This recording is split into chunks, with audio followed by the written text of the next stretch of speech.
started off.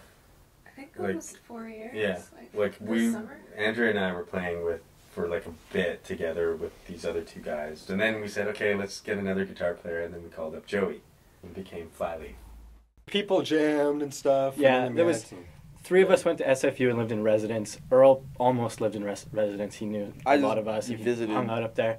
And we jammed together as a 4-piece instrumental band for like 6 months. We needed a singer, and then Josh joined forces with us. Well, I've been playing a bunch in Southwest Ontario, and when I came here I started going to open mic nights and that kind of thing, and just looking for other musicians, and meet and greet. That's sort of how it happened. And while I'm standing in the line to burn the fruits of my greed, I should be thinking about how many mouths my money might feed. But I'm underneath smell of my fear, and I just can't see. It's hard to break the Vancouver market. It's not like a lot of other places in Canada, where there's more of an embracing of artists and music. Like, it's a lot easier to be an unknown band and build up your audience in other places other than Vancouver. Here we're spoiled. There's so many bands and so many artists trying to break that it's just really hard to get people off their butts out to the shows. I mean, like right now, like, okay, you can be more accessible to band, like sort of to your audience, but there's also infinitely more bands that are available to sort of be there. So it's like, okay, well, you're able to get to people, but people are just, they see 10,000 bands a day anyway. So, you know, your chances of actually sort of getting noticed and kind of breaking it from there, like it. And as far as like different kinds of music, like I said, it's across the board. There's so much.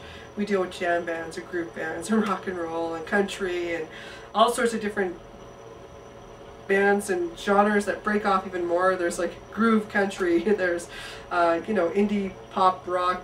That's like, you know, it's hard to categorize, you know, because everybody's doing their own thing, really. That's the beauty of Vancouver. They're not afraid to be original, which is really hard to sell to radio. Which is a good thing, I think. Thank God for the internet. Everybody can build your audience on the internet. MySpace is freaking brilliant. I love MySpace. I've seen so many bands build up their fan base that way. It's just been beautiful to see.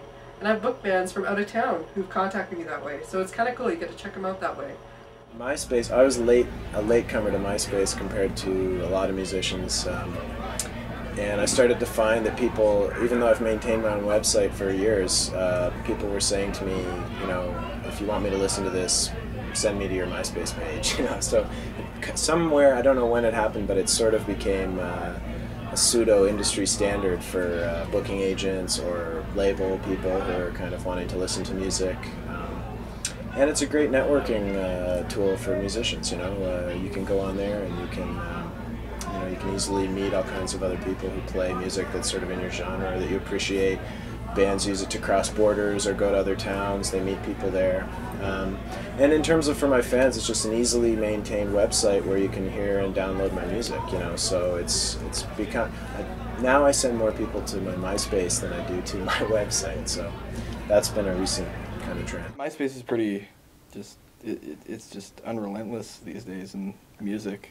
There's a band, I think, in England recently that made themselves like up to the top of the charts without ever playing any real shows, just by promoting themselves on MySpace. We all hate MySpace, by the way, but we use it anyway. But yeah, well, it's a great tool. It's pretty much a shameless advertisement tool, right? I mean, it's not uncommon, you know, when you go into like, you know, comments on the page, like you're just weeding out people being like, not even saying hi, like you guys' music. It's just like, check out my shit. It's great. It's awesome. Link to this page. I'm the greatest. Thanks very much. Like that's like it's like some you'll get like from Texas 7. or something. Yeah, and it's like, okay, well that's being erased, you know. Yeah. So what we kind of try to maintain when we use MySpace is we like to get a little bit more personal with people, just instead of being like, we're the kitchen, yeah, you know. And it's good when we're playing shows out of town, we can kind of go ahead and like look for people that are from that town, invite them personally one by one to the show,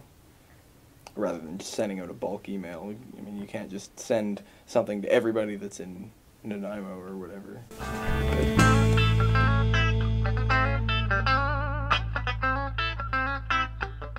Pick it up and put it down. I'm falling to say I'm the phone. You want it or you wink it away. We don't have a website. We're kind of behind times here. But you have a CD, you can distribute them to the managers, or some of those clubs have actual promotion companies that help bring people in, because that's all they care about, is the band brings in their friends and their people and their friends. We promote the shows. We advertise via, like, you know, we'll do posters like for the shows, and it's all about the bands. You know, so you have the bands on there, and it's like, I'm your person. It's very small at the top, because that's not what it's about. It's about, you know, independent musicians uniting in this bill to give you a great show and to, like, grow each other's audience, so that, you know, you build a community, and these bands like to play together again and become friends, and, you know, so that way they'll play again together, and maybe their fans become friends. You know, we really are trying to build a sense of community. At the end of the day, we really do give a damn. That's the whole reason we do this. I wouldn't do this if it was like a money thing. If it was a money thing, I would have quit long time ago. Because it's certainly not about the money. Bands, they should be happy just playing. I mean, yeah, some bands want to make money, sell CDs, sell T-shirts. But, I don't know, we never really... We take our money and then go out for dinner and stuff. And if we make any money. Because it's kind of like a lot of bands take it too seriously and they don't get anywhere, and then they just kind of like, you know, and then egos get in the way or whatever. There's just all this kind of tension that builds up, and if you don't go anywhere, then it's tough, right?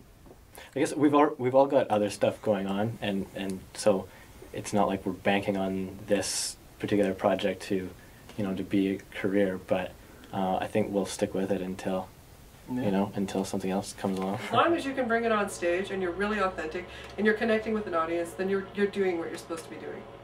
I mean, independent is a state of mind.